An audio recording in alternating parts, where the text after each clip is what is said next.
en constante cambio, que usted merece entender, porque es imposible interpretar la realidad que vivimos sin conocer cada uno de sus colores. Porque muchos son los tonos de la actualidad. Presentamos Matices.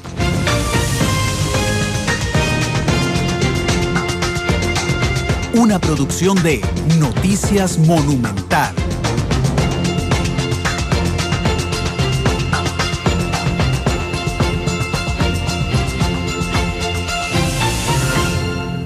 Una con 38, llueve y no para de llover. Aquí en San José está cayendo un fuerte aguacero en el sector oeste de la capital. ¿Qué tal? Les saluda Randall Rivera. Hoy en Matices, adelantando hora por la transmisión esta noche del encuentro entre el Club Sport Herediano y la Liga Deportiva Alajuelense. Isel Martínez, nuestra productora. ¿Qué tal, Isel? Una hora adelante, Randall. Buenas tardes. Media hora, sí. adelante. Pero igual, hora y media, y hoy la sorpresa, Matices Internacional, que yo sé que todos estamos esperando normalmente este programa a lo largo de la semana. Sí, Matices Internacional hoy, ahorita les vamos a contar de qué se trata, dentro de las informaciones más importantes de las últimas horas, y una que tiene pendiente al país, es que se juegan 37 minutos del partido entre el Real Madrid y el Sporting el Athletic de Bilbao. Va ganando el Madrid 1-0. Si llega al minuto 71 de tiempo corrido, que es más o menos el 26 de la segunda parte, Keylor Navas se convertirá, de no recibir ningún gol, en el portero en la historia del Real Madrid con más minutos sin recibir una anotación. Bueno, sigue haciendo historia para los que vimos en algún momento que se pudo haber dado la transferencia de Keylor Navas, recordemos al Manchester United por David De Gea. Pues no, ahí está y está haciendo historia, y esperemos, ya faltan 38 minutos. Sí, 38 minutos para que ya de tiempo corrido, para que se rompa ese récord. Sí, se están jugando 37 minutos en este instante, 38 ya de la primera parte. Gana el Real Madrid 1-0 ante el Athletic de Benzema, Bilbao. Sí, gol de Benzema, error del Athletic. Si llega al aire, mientras estamos al aire ese minuto, pues les compartiremos con ustedes cómo le fue a Keylor Navas. Bueno, hay una tercera encuesta. Sí. ¿Y qué? Sí, el problema de que haya una tercera encuesta es que pueden criticar la primera, pueden criticar la segunda, pueden criticar la tercera, pero cuando las tres son tan consistentes como esta y con resultados tan similares, entonces pues eso es un problema para el afectado, y el afectado en este momento se llama el Poder Ejecutivo, entre otros, pero particularmente el Poder Ejecutivo. En la encuesta del Centro de Investigaciones Políticas de la Universidad de Costa Rica, se desploma también la imagen del presidente Solís. Creo que podría ser hora ya, y que dicha que estamos en Matices, que es un espacio de opinión también, creo que es hora ya de que el Poder Ejecutivo deje de señalar que es una mera percepción de la gente y se preocupe por un principio que en comunicación es fundamental, Isel. La percepción se convierte en hechos. Exactamente, y es la percepción de 6 de cada 10 costarricenses, que son números que se han mantenido muy parecidos. Son un 59%, prácticamente el 60% calificaron la labor del mandatario como mala o muy mala. Sí, cuando digo que la percepción se convierte en hechos, es que el ejemplo más claro, el costo de la vida. La inflación es la más baja históricamente, pero el costo de la vida es lo segundo que más preocupa a los costarricenses. Eso significa que para los costarricenses el costo de la vida está alto, independientemente de los números, y que esa debería ser una preocupación. Si se están haciendo cosas, entonces habrá que trabajar para convencer a la gente, ¿verdad?, de que perciban entonces que el costo de la vida se ha mantenido bajo, pero hay que hacer algo, digamos. Es que es algo tienen simbólico, que hacer acciones. Es algo completamente simbólico. De nada hace usted que le diga a una persona que el costo de la vida ha disminuido si no tiene empleo. ¿Cómo usted va a pretender que una persona, aunque haya bajado algunos productos de la canasta básica, como lo tiene medido en este momento el Instituto Nacional de Estadística y Censo, si no tiene trabajo y no va a tener con qué comprarlo? Ahí las políticas del gobierno, de cualquier gobierno, deben enfocarse. Está bien, la inflación es un indicador muy importante, pero también el valor adquisitivo de la gente y las herramientas que se le puede dar desde un país para que una persona pueda tener, estuvo cerca, Keylor Navas. Sí, se estaba para que pueda tener, ahora sí, para que pueda tener la capacidad de comprar y de consumir bienes, también es muy interesante. Y también, no es muy interesante, es fundamental más bien. Sí, a mí me llamó mucho la atención también la reacción de los diputados de oposición, ¿verdad? Evidentemente son opositores y van a aprovechar estas encuestas para criticar al gobierno, pero no solo lo critican, sino que intentan darle una salida. Juan Jiménez Zúcar, por ejemplo, de Liberación Nacional, le dice al presidente Solís que primero va a terminar siendo el peor calificado de la historia, pero que si quiere evitarlo, que logre un acuerdo nacional. Y es que en este momento lo es, las últimas encuestas, bueno, Figueres le gana. Sí, ahí va más o menos un poquito parejos, pero en años, es que ya has pasado mucho tiempo desde ahí. La situación del país está bien, no la milita, la coyuntura de todos los gobiernos siempre son diferentes, el pensamiento y la percepción de la gente también siempre cambia, y lo hemos visto incluso en la percepción y en la afinidad que tienen con algunos partidos políticos, los costarricenses, pero también un gobierno, y es parte de una estrategia de comunicación que se debería estar implementando y que también está ausente, y no lo digo yo ni lo dice Randall, lo han dicho también los analistas, y no hace falta saber de estas cosas para darse cuenta. Esas estrategias son las que se tienen que aprender a adaptarse a la coyuntura de un país para generar al fin y al cabo la buena percepción, que al final, además de que, como lo dice Randall, al final se transforma en realidad, también se transforma en credibilidad de la gente, y ahí es donde también de ahí sale la estabilidad de un lugar, de un país. Claro, y es que, ¿qué presidentes vinieron después de Figueres? Porque el presidente Solís es el que tiene peor imagen desde la administración de José María Figueres. Después de Figueres vino Miguel Ángel Rodríguez, sí, Abel Pacheco, Oscar Arias, doña Laura, y don Luis Guillermo. Ok, sí. 4 gobiernos antes de este. Sí, más de 16 años ya. Pero bueno, este es uno de los temas. El otro, ¿no? ¿Te queda alguno nacional pendiente? No, casi todo se centró en esta encuesta. Porque yo tenía otro, pero es internacional y no es el tema de hoy en el programa, pero me llama mucho la atención. Hoy se confirmó en la mañana que el presidente de Colombia, Juan Manuel Santos, viajó a Cuba para anunciar un histórico acuerdo sobre justicia, sí, relacionado con las FARC. Me llama mucho la atención porque se confirmó esta mañana también que Timoshenko, que es el secretario del se me fue la palabra, del Estado Mayor de las FARC, está en Cuba. Y resulta, acabo de leer un cable internacional de que los dos juntos van a hacer el anuncio. No deja de llamarme la atención simbólicamente. Claro, Álvaro Uribe está pegando brincos en la casa en Colombia, pero no deja de llamarme la atención el simbolismo de ver hoy, en caso de que así sea, a Timoshenko sentado con el presidente de Colombia, ¿verdad? El hombre que ha buscado tantísimo, Juan Manuel Santos, que ha ordenado operativos contra él, estarían hoy sentados juntos. Es algo completamente inédito, porque recordemos que en todo este tiempo, más de 50 años de las FARC que tiene de tener presencia, sí, en Colombia, esa fuerte presencia que ha tenido de vivir entre guerrillas, incluso el país de Sudamérica, se han dado varios procesos de paz, pero esto es algo completamente simbólico, como usted lo dice, Randall, y completamente inédito. No se había dado antes. Sí, de hecho, bueno, no será el tema de hoy, pero rompamos el guión, porque uno va a aprovechar a don Carlos Escante, el director de la Escuela de Relaciones Internacionales de la UNA, a hablar de este tema. Carlos, ¿qué tal? Buenas tardes. Buenas tardes, Randall. Buenas tardes, Giselle, y a todos los que nos escuchan y nos verán en la noche en Matices. Sería no solo inédito, sino que, como usted recordará, Randall, cuando tuvimos aquí a don Vicente Torrijos, él señalaba que el principal problema para la solución del conflicto precisamente era la justicia transicional. Entonces va a ser muy interesante no solo verlos sentados, sino cómo resolvieron el problema de justicia transicional, es decir, va a haber juzgamientos, va a haber comisiones de verdad, cómo van a alcanzar una solución a un problema que abarca tanto a las Fuerzas Armadas colombianas como a los miembros de las FARC. Claro, y es que, claro, el fondo es importante, importantísimo, es lo más importante sin duda, pero cuando se anuncia, y el Tiempo de Colombia lo está anunciando, la reunión privada entre Timoshenko y Santos en La Habana, y después una conferencia conjunta, digamos, es para los que hemos seguido el tema de Colombia, es una cosa impresionante. Era como ver sentados en algún momento a Gaviria con Escobar, digamos, es de ese nivel el encuentro.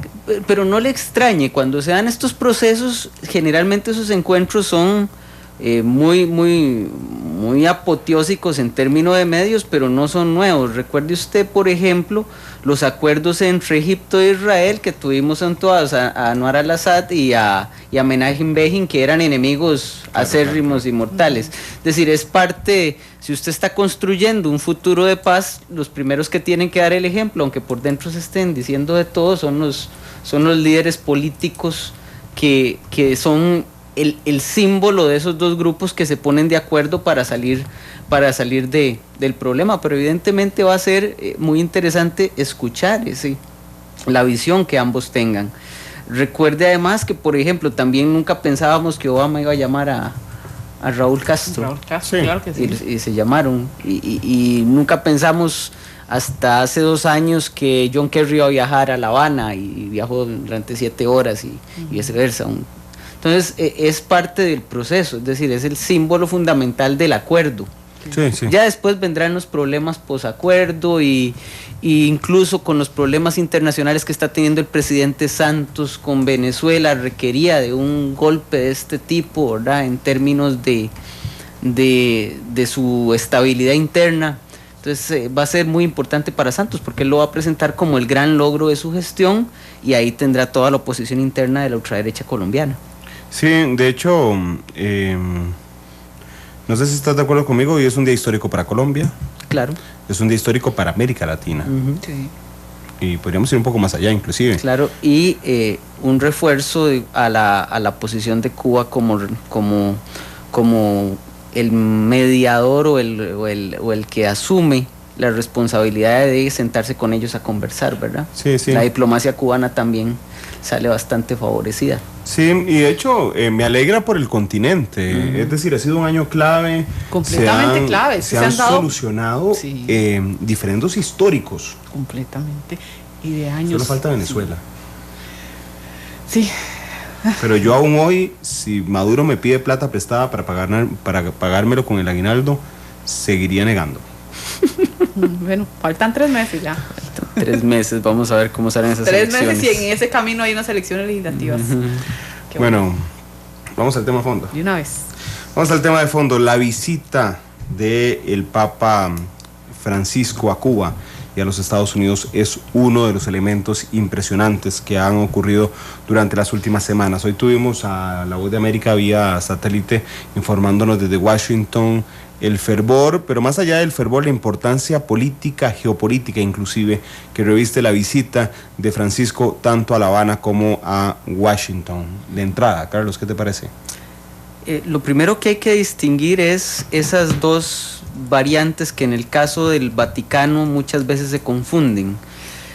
Y no es que se confundan por confundirse, sino que necesariamente tienen que confundirse, que es la figura del Papa como una figura política importante, relevante, y como la cabeza de una denominación religiosa sumamente importante a nivel mundial, ¿verdad?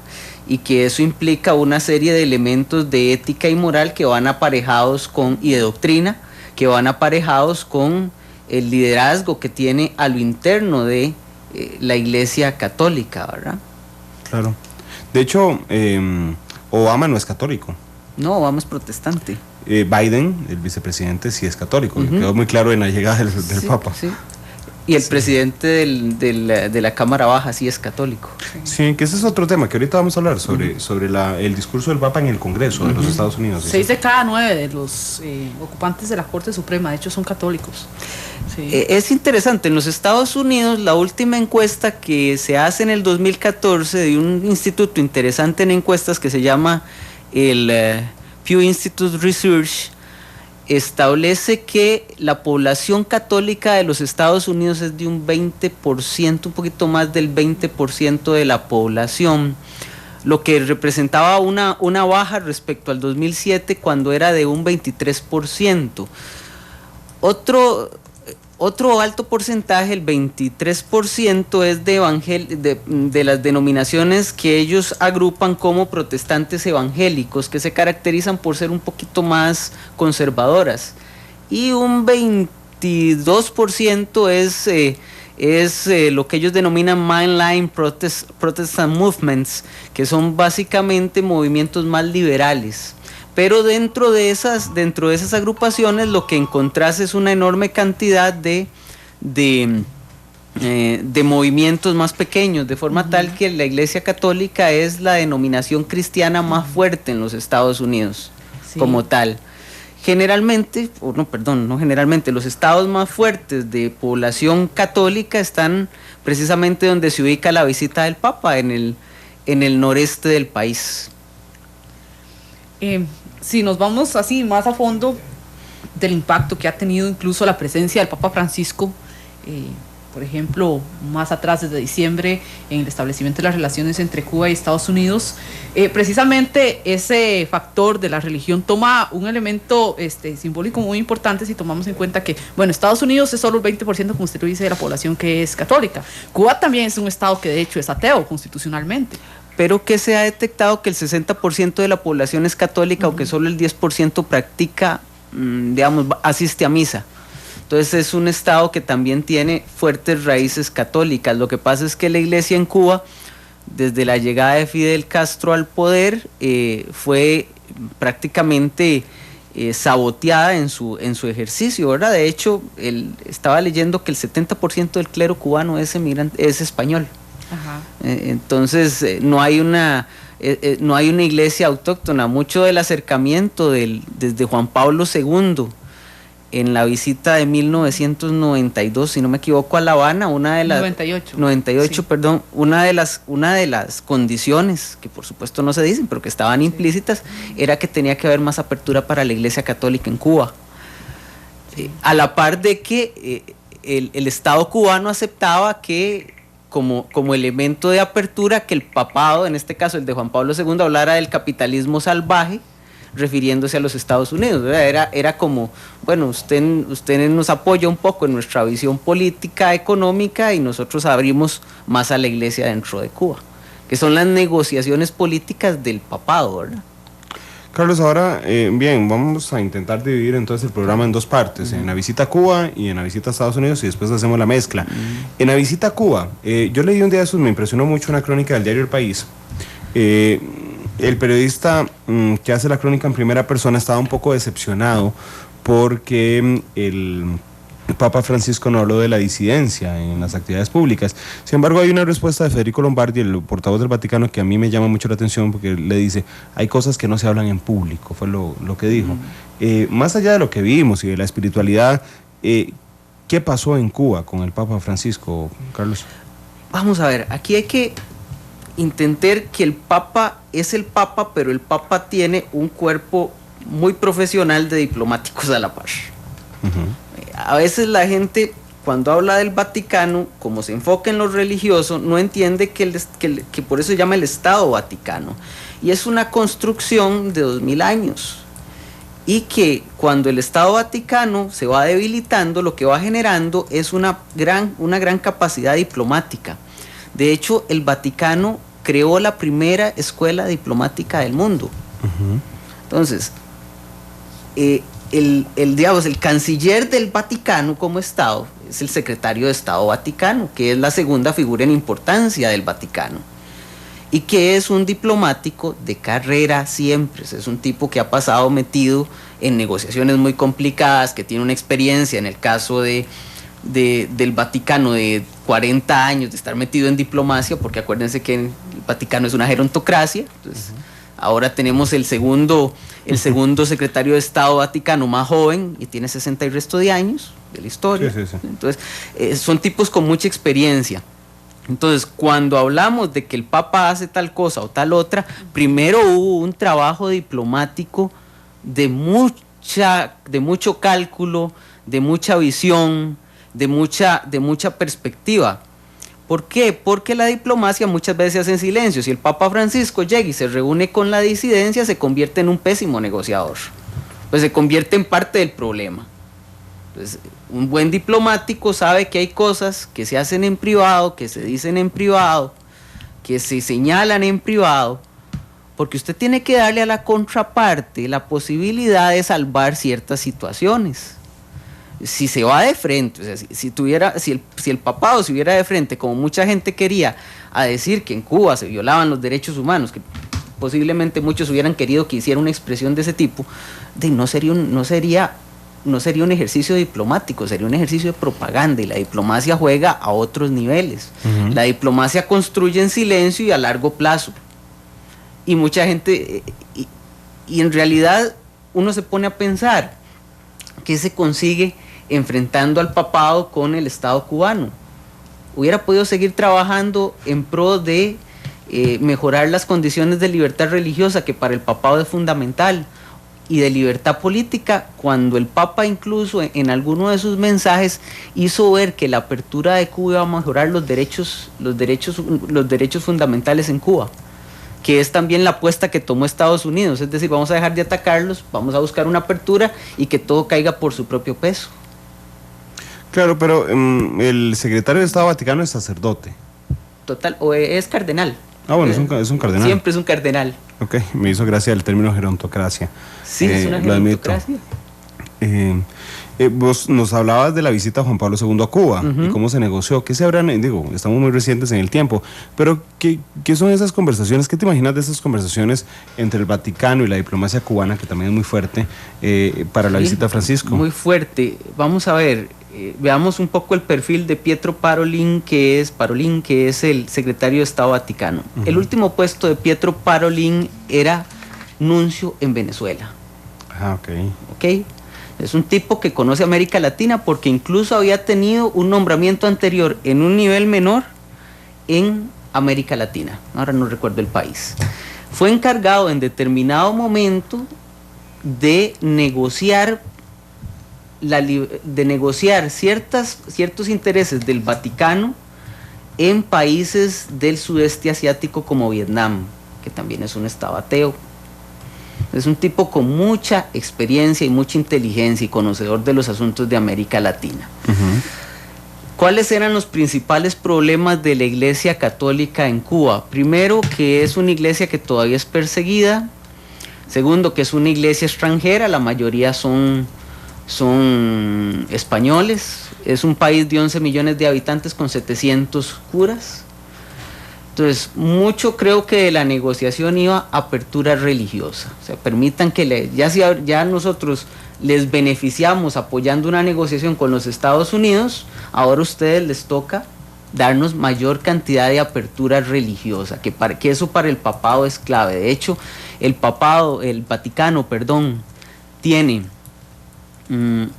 relaciones con 179 estados, no tiene como con 10 estados, y la mayoría del problema por los cuales el papado no tiene relaciones es por la falta de apertura religiosa. Caso de China, por ejemplo, Corea del Norte. Entonces, uno de los intereses fundamentales del papado es ese. Y me imagino que también otra de las líneas del Vaticano iba por la facilidad para rescatar vocaciones de los jóvenes cubanos. Es decir, permitan que los jóvenes cubanos hagan seminario, puedan con mayor facilidad. No tengo claro si hay una prohibición absoluta a eso, pero sí deben haber bastantes restricciones. Y el tercer elemento es permitan que la Iglesia cubana se meta en asuntos de educación, que eso sí lo tiene por completo el Estado.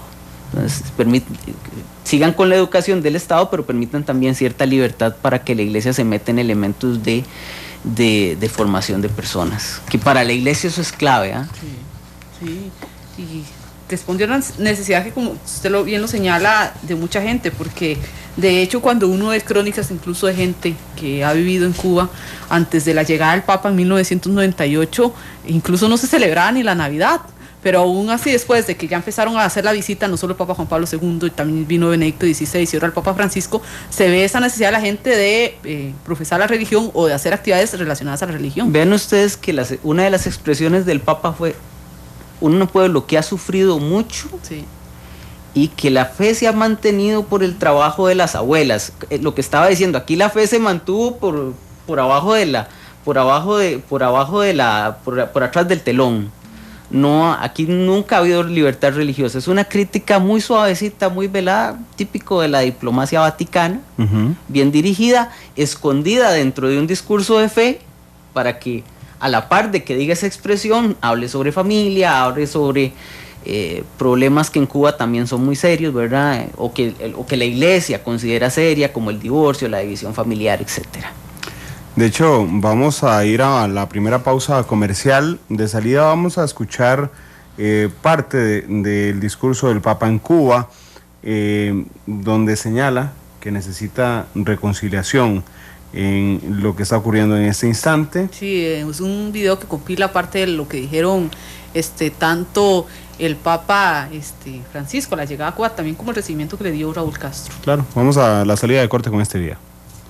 Los pueblos de la América Latina y el Caribe se han propuesto avanzar hacia su integración en defensa de la independencia, la soberanía sobre los recursos naturales y la justicia social.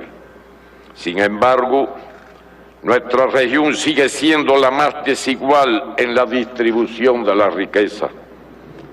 En el continente, gobiernos legítimamente constituidos que trabajan por un futuro mejor se enfrentan a numerosos intentos de desestabilización. Como bien su santidad señala, la humanidad está llamada a tomar conciencia de la necesidad de realizar cambios de estilo de vida, de producción y de consumo. El sistema internacional actual es injusto e inmoral. Ha globalizado el capital y convertido en su ídolo el dinero. Hace de los ciudadanos meros consumidores. En vez de difundir el conocimiento y la cultura, los enajena con reflejos y patrones de conducta promovidos por medios que solo sirven a los intereses de sus dueños, las corporaciones transnacionales de la información. La unidad, identidad e integración regional deben ser defendidas. Santidad, hemos agradecido su apoyo al diálogo entre los Estados Unidos y Cuba. El restablecimiento de relaciones diplomáticas ha sido un primer paso en el proceso hacia la normalización de los vínculos entre ambos países, que requerirá resolver problemas y reparar injusticias. El bloqueo que provoca daños humanos y privaciones a la familia cubana es cruel, inmoral e ilegal. Debe cesar.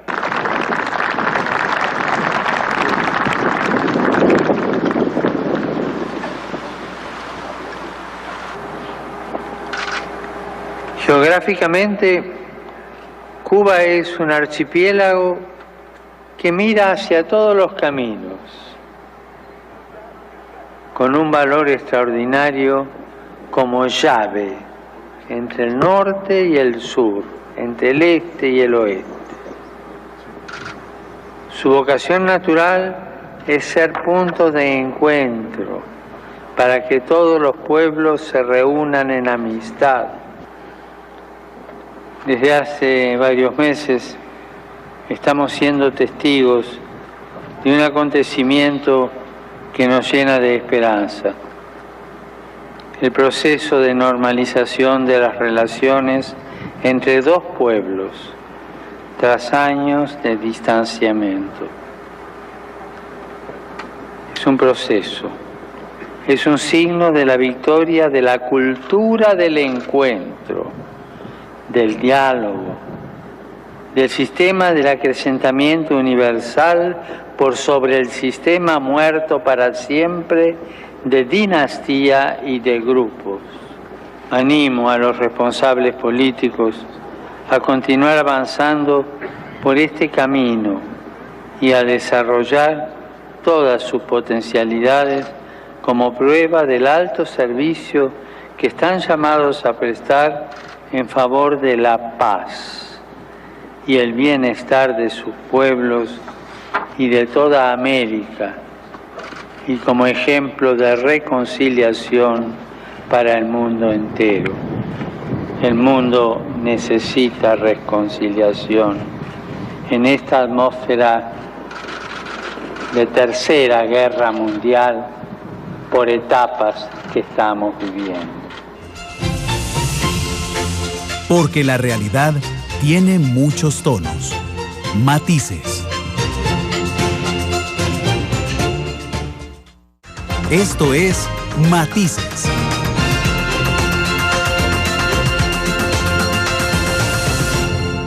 La providencia me permite llegar hoy a esta querida nación siguiendo las huellas indelebles del camino abierto por los inolvidables viajes apostólicos que realizaran a esta isla mis dos predecesores, San Juan Pablo II y Benedicto XVI. Sé que su recuerdo suscita gratitud y cariño en el pueblo y las autoridades de Cuba. Hoy renovamos estos lazos de cooperación y amistad para que la Iglesia siga acompañando y alentando al pueblo cubano en sus esperanzas, en sus preocupaciones, con libertad en todos los medios necesarios para llevar el anuncio del reino hasta las periferias existenciales de la sociedad. La llegada de un sumo pontífice a una nación genera expectativa, pero que sea a Cuba muestra matices inéditos. En primera instancia, la visita del Papa Francisco se enmarca dentro del proceso de acercamiento, por primera vez en 50 años, entre la isla caribeña con Estados Unidos, en el cual el líder de la Iglesia Católica tomó un papel protagónico. Y en segunda instancia, porque en pleno periodo de revolución y dictadura, Cuba es un país oficialmente ateo desde 1992. Deseo dirigir ahora la mirada a la Virgen María, Virgen de la Caridad del Cobre, a quien Cuba acogió en sus brazos y le abrió sus puertas para siempre. Y a ella le pido que mantenga sobre todos y cada uno de los hijos de esta noble nación su mirada maternal, y que esos sus ojos misericordiosos estén siempre atentos a cada uno de ustedes. Posterior a oficializar una misa en la Plaza de la Revolución, donde no se tocaron temas relacionados a la situación política de Cuba ni a las relaciones entre la isla y Estados Unidos, el Papa se reunió con Fidel Castro. Hemos seguido con mucha atención sus pronunciamientos, la exhortación apostólica, la alegría del Evangelio acerca de los temas sociales y la carta encíclica Alabado seas, referida al futuro y el cuidado del planeta y la humanidad. Me han motivado profunda reflexión. Serán referentes para la próxima cumbre sobre la agenda de desarrollo post-2015 que tendrá lugar en la ONU.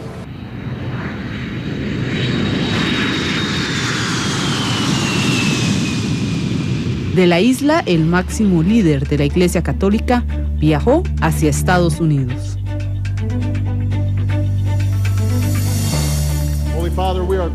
Santo Padre, estamos agradecidos por su incalculable apoyo a nuestro nuevo comienzo con el pueblo cubano, que promete mejores relaciones entre... Francisco permanecerá en el país norteamericano hasta este domingo y visitará Washington y Nueva York. En esa nación hay 80 millones de católicos bautizados. Históricamente hay un presidente católico, John F. Kennedy. Y actualmente el vicepresidente Joe Biden también practica esa religión. Mr. President, Señor presidente, estoy profundamente agradecido por su bienvenida en nombre de todos los estadounidenses.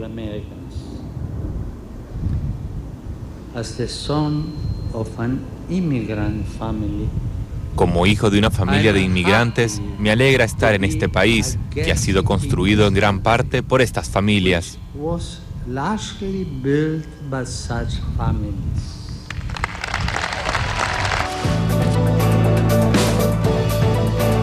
La visita del Papa a América también trae múltiples tonos que analizamos hoy en Matices.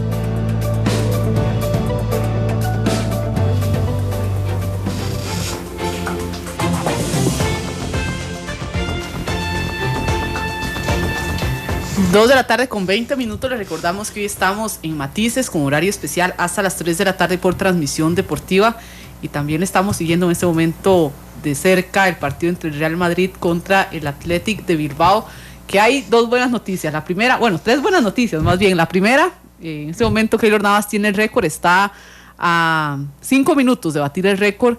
7 minutos. La segunda buena noticia es que va perdiendo el Barcelona 4-1, y la tercera buena noticia es que con esta derrota del Barcelona el Real Madrid está como líder en la liga. Sí, 3 en combo las noticias de hoy. Bueno, pasemos a el Papa en Estados Unidos. Ahora sí, sale de Cuba, llega a Estados Unidos, lo recibe el presidente Obama. Eso no tiene que ver con el Papa, pero a mí me llama mucho la atención.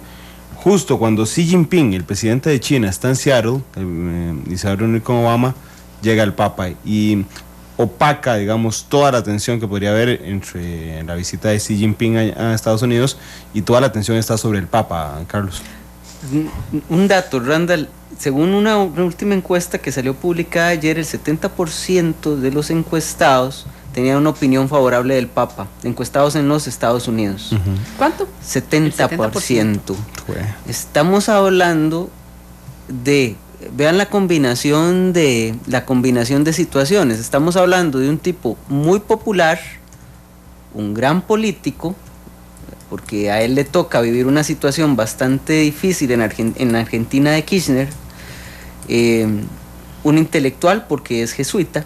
Necesariamente los jesuitas tienen una formación muy dura, muy fuerte, a la par de una de las mejores diplomacias del mundo. Es una combinación perfecta. Claro.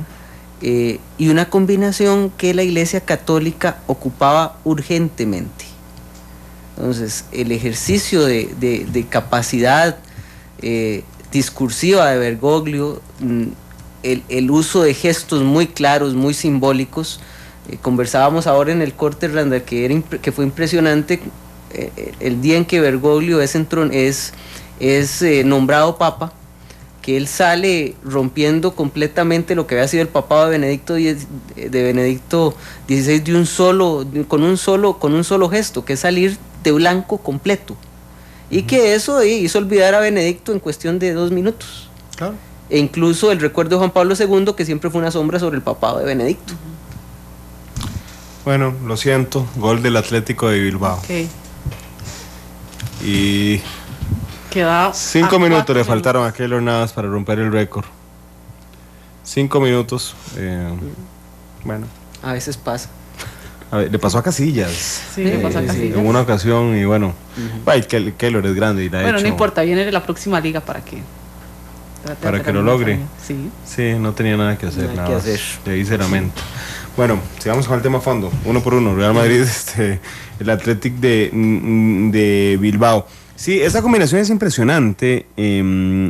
Lo que logra Francisco, digamos, voy a decir algo muy feo, pero pocos recuerdan que Benedicto es Papa Emérito y que ahí está, en el Vaticano. Sí, son dos perfiles distintos. Los vaticanistas tienen una frase muy interesante que dicen: después de un papa gordo, un papa flaco; después de un papa alto, un papa bajo.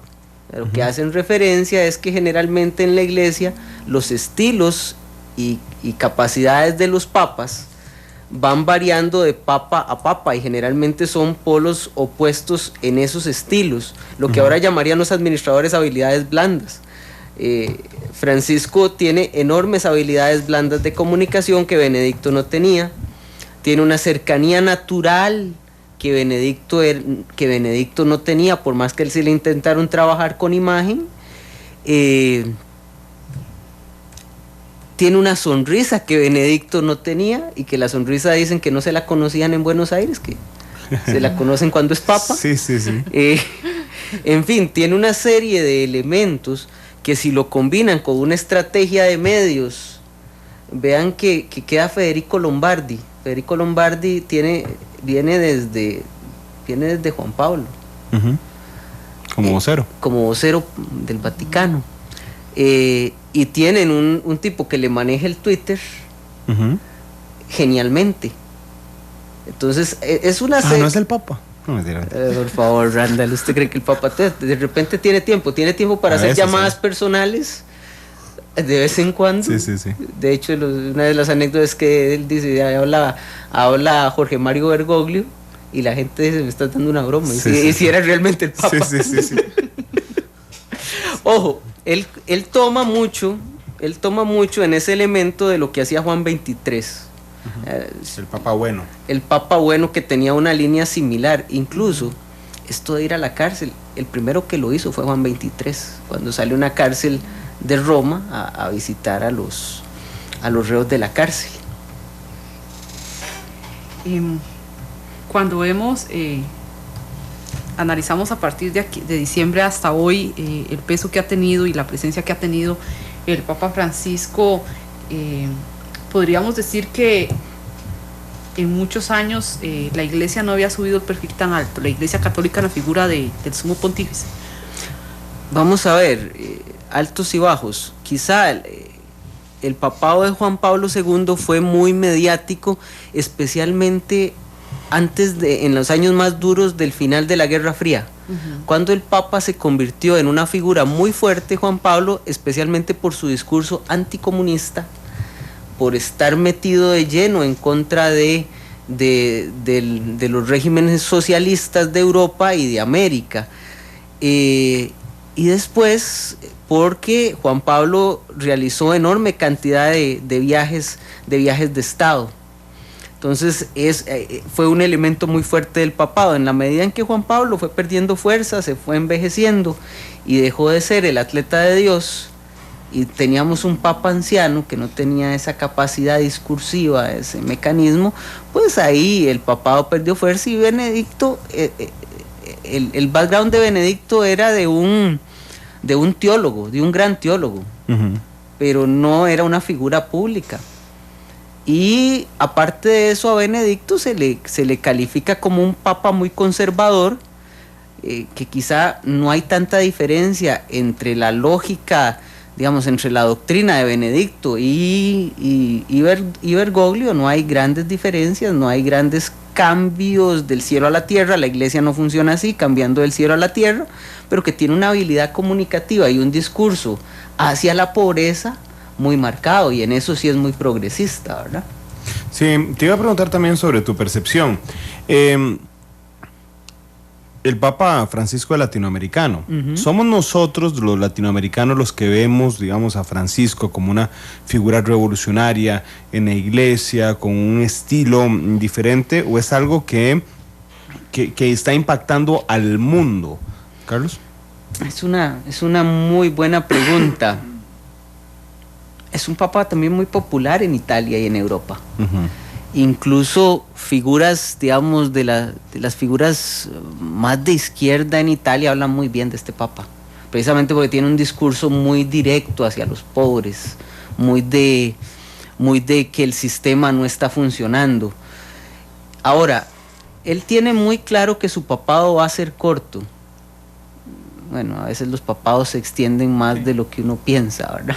Pero él parece que tiene una noción de que su papado va a ser corto. Entonces creo que él ha buscado temas donde él pueda impactar muy fuertemente, y por eso saca una encíclica que tiene un tema de actualidad muy fuerte y que empieza a formar parte de su discurso en todo lugar al que va. Y que le permite apoyar ciertas iniciativas en ese lugar. Entonces yo creo que, más allá de hablar de un papa revolucionario o un papa que no lo es, porque todos todos somos en algunos casos muy abiertos para algunos temas y en otros no somos tan abiertos para esos temas, y eso pasa a todo nivel, tenemos que más bien analizar en qué elementos el Papa sí parece muy frontal, muy progresista, tema económico y tema ambiental, ahí sí se ve un progresismo muy marcado, y en otros en que no lo es tanto. Por ejemplo, esa noción de la familia, vean que a los Estados Unidos va a un encuentro de familias, ciertos discursos tradicionales de la Iglesia Católica él no lo va a poder cambiar aunque quisiera, porque hay demasiada resistencia. Claro, pero es que es el Papa católico. Sí, y responde a una visión de la realidad católica, pese a que se pueden hacer algunas reformas puntuales, y él está buscando reformas puntuales, pero no va a ser ese Papa que de un día para otro acepte el matrimonio gay, o que la Iglesia lo acepte como tal. Y eso a veces cuando se juzga si el Papa es progresista o no lo es, el Papa, por más figura mediática que sea, está dentro de una estructura política con intríngulis no tan agradables, con movimientos no tan agradables. Internamente él tendrá algunas pérdidas. Tiene un capital político, lo gastará, y en algunos momentos su papado será más débil. Sí, claro, no hay que olvidar, Bergoglio tiene 78 años, tiene un pulmón, además había sido operado de uno de los pulmones. Yo también creo que él siente que va a tener un papado corto, y por eso como que corre tanto, ¿verdad?, en las cosas, pero eso se ha visto como una señal de dinamismo. Vea, yo quisiera a los 78 años tener la capacidad de tener una agenda como la que le ponen a los papas. Es que son agendas devastadoras. El simple hecho de los viajes.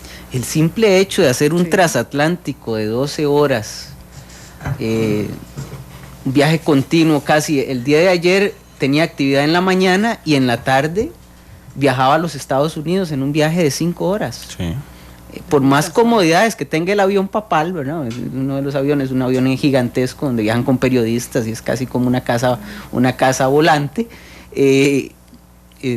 No es fácil a los 78 años tener ese nivel de vida. De hecho, hoy en la mañana lucía un tanto cansado. Es una frivolidad, pero a mí me llama mucho la atención. El avión papal es italiano, de Italia. De Alitalia. Ok. Y la seguridad a mí también me llamó mucho la atención. Hace 5 meses, nos contaba una colega en Estados Unidos, que hace 5 meses el equipo de seguridad que se iba a encargar de la seguridad del Papa le sigue los pasos al Papa para ver cómo se mueve, qué come, y un montón de cosas, y desde hace 2 semanas está metido directamente. Habían detenido a un muchacho de 15 años que había intercambiado correspondencia con el Estado Islámico en Estados Unidos. ¿Cómo se maneja la seguridad? Digo, en Washington hoy está Barack Obama y el Papa Francisco. Y el presidente de China. Y el presidente de China, imagínate la seguridad. Sí, y no se ve, ¿verdad? ¿No? Es muy interesante, ¿no? Son sistemas, el Vaticano tiene sistemas de seguridad muy, muy desarrollados, y los Estados Unidos ni para qué decir. ¿El Vaticano tiene servicio de inteligencia? Claro. O sea, el Vaticano es, imagínese un estado con casi 2000 años de historia. O sea, todo lo que ha vivido, de asesinatos de papas, de mujeres que se hicieron pasar por hombres para ser papas, cosas de ese tipo. Claro. Es una historia muy larga y muy truculenta. Más allá de que haya buenas figuras, la iglesia es una estructura humana, y con los defectos que tiene toda estructura humana, pero también con las grandes virtudes que pueden llegar a tener las estructuras humanas. El Papa llega a Cuba, lo recibe una gran cantidad de gente, incluso en la Plaza de la Democracia. De la Revolución. De la Revolución, más bien, sí, de la democracia. Sí, una ironía. Una ironía. Estaba pensando en otra cosa. Sí, sería una ironía de historia que se llame una plaza, una plaza allá en Cuba. Tiene el bien recibimiento de mucha gente en un país que no es oficialmente católico. Llega a Estados Unidos, Barack Obama le agradece incluso al Papa por mediar en el conflicto o en el restablecimiento de relaciones con Cuba. Y también anterior a esto es alabado por incluso la encíclica, la última que propuso, el Laudato Si, sobre el medio ambiente y el cuidado de lo que él llama la casa común. A más de uno le gustaría tener de aliado al Papa Francisco en este momento. Cuando usted es el presidente de los Estados Unidos y tiene a un tipo que es visto bien por el 70% de los estadounidenses y esa persona de autoridad le dice que está haciendo bien las cosas, porque eso fue lo que hizo el Papa Francisco cuando le dijo, me alegra mucho que la iniciativa para reducción de gases de efecto invernadero que usted ha propuesto, claro, no se iba a referir a la apertura de posibles inversiones en el Ártico, pero eso es en Alaska, pero eso es otra historia. Pero lo reconoció. Sí, exactamente, pero en esa imagen que iba a estar siendo vista por miles de personas dentro de los Estados Unidos, porque vean que el horario es de los programas de la mañana en los Estados Unidos, es a las 9 y algo de la mañana, cuando los programas más populares de la mañana en los Estados Unidos son vistos en el prime time de la mañana, digamos, le genera a Obama un fortalecimiento interno, sin lugar a dudas. Lo mismo buscó Raúl Castro, y lo mismo buscó Correa, y lo mismo buscará cualquiera. Lo mismo buscará cualquiera. Vean que nosotros con la humildad que nos caracteriza, el presidente viaja un día más temprano para poder escuchar el discurso del Papa. Y claro, así que escuchó el discurso del Papa en Naciones Unidas. Que esta visita del Papa es compleja, ¿verdad? Porque es una visita bilateral y es también como parte de su proceso de llegar a hablar a la Asamblea General de Naciones Unidas. Sí, de hecho, ya casi después del corte podemos hablar de la visita a la ONU del Papa, pero vamos a escuchar de salida de este corte el recibimiento que le dio Barack Obama. Sí, donde le agradece precisamente eso que estábamos diciendo hace algunos momentos de la intermediación que tuvo con el establecimiento de las relaciones con Cuba. 2:36, vamos a la pausa. Bueno, por lo menos ya el Madrid metió el segundo. Santo Padre, estamos agradecidos por su inestimable respaldo de nuestro nuevo comienzo con el pueblo cubano, que vislumbra la promesa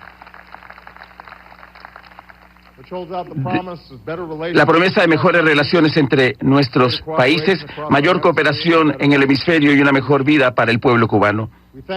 Le agradecemos por su voz apasionada contra los conflictos mortales que arrasan las vidas de tantos hombres, mujeres y niños, y su llamado a las naciones para que se resisten a las sirenas de la guerra y resuelvan sus disputas a través de la diplomacia. Usted nos recuerda que la gente solo es libre cuando puede practicar su fe libremente.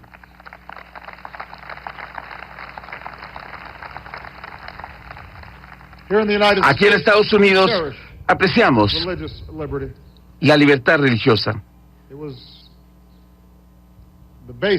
Fue la base para tanto de lo que nos ha congregado. Y aquí en Estados Unidos apreciamos nuestra libertad de culto, pero en el mundo, en este mismo momento, hijos de Dios, incluyendo cristianos, son objeto de ataque e incluso mueren por su fe. Los creyentes no se les permite reunirse en sus sitios de adoración. Los encarcelan, se destruye iglesias. Así que estamos con usted en la defensa de la libertad religiosa, del diálogo entre los distintos credos, sabiendo que la gente debe vivir su fe libre y sin temor a la intimidación.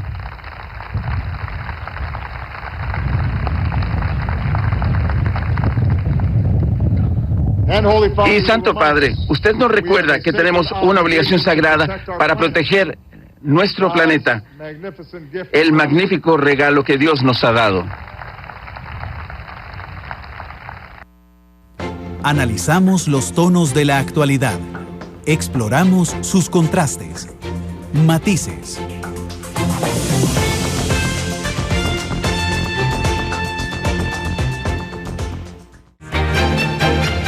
Los tonos de la actualidad.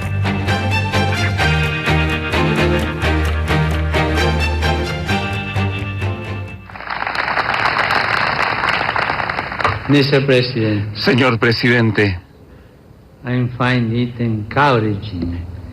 finalmente me siento alentado de que usted está proponiendo una iniciativa para reducir la contaminación del aire.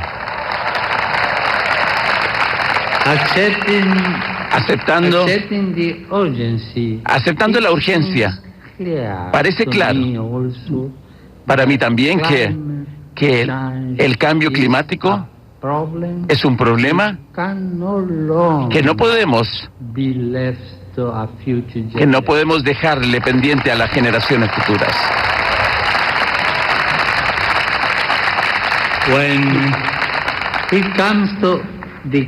Cuando se trata del cuidado de nuestro hogar común, estamos viviendo en un momento crítico de nuestra historia.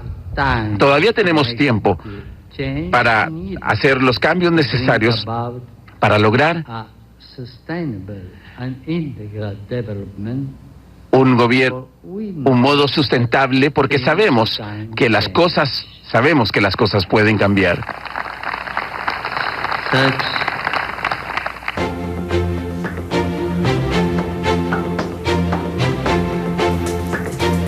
De la tarde con 44 minutos, ya estamos en el cierre de Matices. Escuchábamos, por cierto, al Papa Francisco en su primera intervención en la Casa Blanca cuando Barack Obama lo recibió, y no citó otros temas, o no centró, don Carlos, su discurso en dos temas más bien fundamentales: la migración.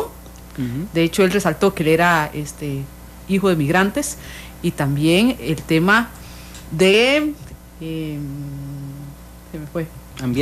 Del ambiente, gracias. Del ambiente. Sí, que ahí tenemos un dato latinoamericano, ¿verdad? Porque está hablando de migración en un país que se negó a pasar una reforma migratoria recientemente, ¿verdad? Entonces ahí hay una de las pedradas elegantes que diplomáticamente se pueden hacer los jefes de Estado en algunas ocasiones, y que el Papa se podía dar el lujo. Pero lo que hay que rescatar es la forma elegante en que se pueden hacer aseveraciones sin caer en lo que a veces la gente preferiría, ¿verdad? Que es gritar y decir un montón de cosas. Eso demuestra una enorme inteligencia de la persona que redactó el discurso. Que Randall, ahora hablábamos de quién redacta los discursos del Papa. Tiene todo un equipo de redactores de discursos. Lo que pasa es que ante situaciones de tanta importancia, él siempre los leerá antes. Sí. Por supuesto, y le hará muchas modificaciones. Y viendo la actitud del Papa, da la impresión de que es un tipo muy perfeccionista. Entonces revisará y corregirá, y en algunos casos dirá, bueno, vuélvamelo a hacer porque no me gustó. Bueno, y déjame también contar que, bueno, comentaste fuera de micrófono, y es cierto, es una observación muy pertinente, que es que cuando el Papa habla como jefe de Estado Vaticano, en las celebraciones oficiales como jefe de Estado, no se separa del discurso escrito. Cuando habla como líder de la Iglesia Mundial, sí lo hace él propiamente, claro, sin discursos escritos. Claro, tiene mayor capacidad de salirse del discurso, ¿verdad? Porque es un acto religioso, al fin y al cabo, no es un acto oficial de Estado, y hay mayores niveles de tolerancia. El Papa es una persona sumamente inteligente. No es un líder carismático nada más, que es solo imagen. Es un tipo muy bien formado, con mucha experiencia política, y eso le permite hacer ese tipo de cosas. Claro, generalmente se nos pierde esa inteligencia política en todo lo que rodea al papado, ¿verdad? En su traje blanco, en las ceremonias, y en todo el discurso de ética y moral que debe tener cualquier líder religioso tiene, ¿no? Sí, la ONU, el discurso que dará en Asamblea General el viernes, ¿para qué es, Carlos? Bueno, va a hablar ante los poderosos del mundo, ¿verdad? Es el escenario más grande que puede tener un jefe de Estado, y como es el Papa, van a estar sentados los principales líderes del mundo. Es decir, en la ONU pasan cosas muy singulares. Depende de la importancia del Estado, así está la delegación que oye el discurso, ¿verdad? Claro. Entonces, a los presidentes importantes, a los líderes importantes los escuchan. Entonces el Papa va a ser escuchado, y va a tener un escenario en el cual va a poder reforzar sobre su discurso, sobre lo que él ha empezado a utilizar como una frase muy interesante, que es esta tercera guerra mundial que estamos viviendo por partes, ¿verdad? Porque hay que ver la profundidad intelectual desde el punto de vista de las relaciones internacionales que eso implica. El Papa no está vaticinando una tercera guerra mundial, dice que estamos viviendo efectos de una guerra. Y cuando uno ve situaciones de migración forzada en ciertas partes del mundo, que la gente está viviendo lo que se vive realmente en los conflictos armados de forma generalizada, el enorme problema del África, realmente no deja de tener razón que si bien no tenemos una guerra tradicional entre dos bandos, sí estamos viviendo efectos de enfrentamientos y de intereses más que de visiones de cooperación, que es lo típico de un conflicto armado. En los últimos meses el Papa se ha acercado incluso no solo a países como Cuba y Estados Unidos, sino a otros países que tienen sus propios conflictos. Incluso tuvo un acercamiento también con Nicolás Maduro. ¿Le hace falta acercarse directamente o tener presencia en algún otro lugar? Eso es difícil, ¿verdad? Porque la presencia se va a dar en razón de los intereses que tenga el Vaticano. Es decir, está claro que el Vaticano no actúa a tontas y a locas, actúa con mucha visión, actúa sabiendo lo que va a hacer. Entonces, por ejemplo, en el sureste de Asia, el Vaticano se ha movido mucho en temas de derechos humanos, precisamente porque uno de los derechos humanos es la libertad religiosa, que es lo que ellos, como dije al principio del programa, es uno de los objetivos fundamentales, garantizar la capacidad de la Iglesia de, en términos, digamos, católicos, ser misionera. Que hablemos ahora ahora iniciaron una pregunta hace un rato que se me acaba de venir a la cabeza para hablar del Papa Francisco en el Vaticano. Es que Gali Matías pregunta, ¿es el Papa el hombre más peligroso del mundo? Ha generado reformas importantes en el Vaticano. El Banco Vaticano, por ejemplo, ha tenido reformas impresionantes desde la llegada de Francisco. Yo supongo, a pura lógica, que habrá mucha gente que no lo quiere en el Vaticano. Necesariamente cuando uno quiere hacer cambios, habrá mucha gente que no lo quiera a uno. Sí. La elección de Bergoglio, acuérdense que la elección de Bergoglio no fue fácil. Es decir, la discusión duró su tiempo y Bergoglio era un candidato más o menos potable tanto para la ala liberal de la Iglesia como para la ala conservadora de la Iglesia. El papado de Juan Pablo II, como fue tan largo y en términos de moral y ética fue tan conservador y tan protector, por ejemplo, del Banco Vaticano y de todo lo que está rodeando al Banco Vaticano, provocó que muchas de las elecciones de cardenales del cónclave fueran más bien del Partido Conservador de la Iglesia. Lo que pasa es que en el momento de elección de Bergoglio, un papa conservador era insostenible, tenían que buscar una figura que refrescara la Iglesia. Bergoglio era considerado antes de ser papa como un jesuita, pero del bando más conservador de los jesuitas. No es de la doctrina de la liberación. No de la teología de la liberación, no. Un bando más conservador, igualmente preparado, pero más conservador, que sigue la lógica de una institución de 2000 años. Se hacen cambios, pero los cambios no se hacen de la noche a la mañana, sino que son procesos generacionales. Pero no llegó, vamos a ver, para todos nosotros que lo vemos desde afuera fue una sorpresa la elección de Bergoglio, pero es que Bergoglio había sido un fuerte candidato en Benedicto XVI. Bergoglio era el asunto el asunto del cónclave que elige a Benedicto XVI estaba tan fuerte, el ala conservadora, que eligen a la persona encargada de la ortodoxia católica, ¿verdad? Que es Benedicto, pero el otro candidato no es un liberal puro, es Bergoglio, que es nuevamente un moderado, por ponerlo de algún nombre, y para evitar más conflictos, Bergoglio renuncia. Según dicen los vaticanistas, esto es apunte chisme, ¿verdad? Sí, claro, porque nadie sabe qué pasa en el cónclave. Y eso es porque algún cardenal viene y le cuenta a un amigo, y esto es apunte chisme. Supuestamente lo que dicen los vaticanistas es que Bergoglio renuncia para evitar un enfrentamiento dentro del cónclave que hubiera sido muy perjudicial para la Iglesia, esperando que el papado de Benedicto fuera corto. ¿Cómo fue? Y un Bergoglio mucho más joven, que no lo hacía muy potable. porque lo que se buscó fue un papado de transición, lo que se llama un papa de transición, un papa que dure poco en el tiempo mientras se reacomodan las aguas de la iglesia. Pero ya no es un papa de transición, evidentemente. ¿Quién? Bergoglio. Sí. Eso lo veremos al final del papado, es decir, es muy difícil juzgar un papado cuando el papado se está produciendo. Veremos qué consigue. Si de momento es un tipo muy popular, con mucho capital político y que lo sabe usar. Entonces veremos a ver qué consigue.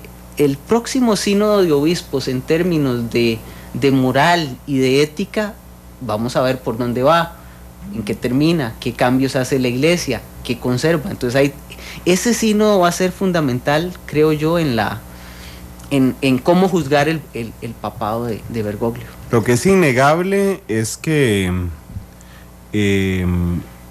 ha refrescado a la Iglesia Católica. Y tiene inteligencia emocional política más que muchos políticos también. Está preparado para eso. La educación de los jesuitas es muy fuerte, sí. Es en diferentes ramas. Vean ustedes la facilidad con que cambia de idioma. Sí. Eso es necesariamente una preparación para el puesto de muchos años. No es las gerontocracias tienen sus ventajas y sus desventajas. Una de las ventajas de las gerontocracias es que la persona, cuando llega a ocupar un puesto, la experiencia cura muchos problemas. Sí. Bueno. Carlos, muchas gracias. Ha sido tremendamente informativo el programa de hoy. Sí. Giselle, muchas gracias por la producción. 2:55, nos vamos hoy. Ganó el Madrid. Ganó el Madrid 2-1, sí. Qué lástima la de Keylor, sí, pero bueno. Aunque aún así los medios internacionales lo declararon como el jugador del partido. Es que habla muy bien de él en este momento. Sí, el jugador del partido, y eso que Benzema hizo los 2 goles, ¿verdad? Pero bueno, hizo los 2 goles. Sí. 2:55 nos vamos, viene Oro y Grana, a las 4 Pelando el Ojo, a las 6 la tercera emisión de Noticia Monumental, a las 7 120 minutos edición especial, a las 8 Herediano versus la Liga Deportiva Alajuelense y a las 10 minuto final. Feliz tarde a todos. 2:55.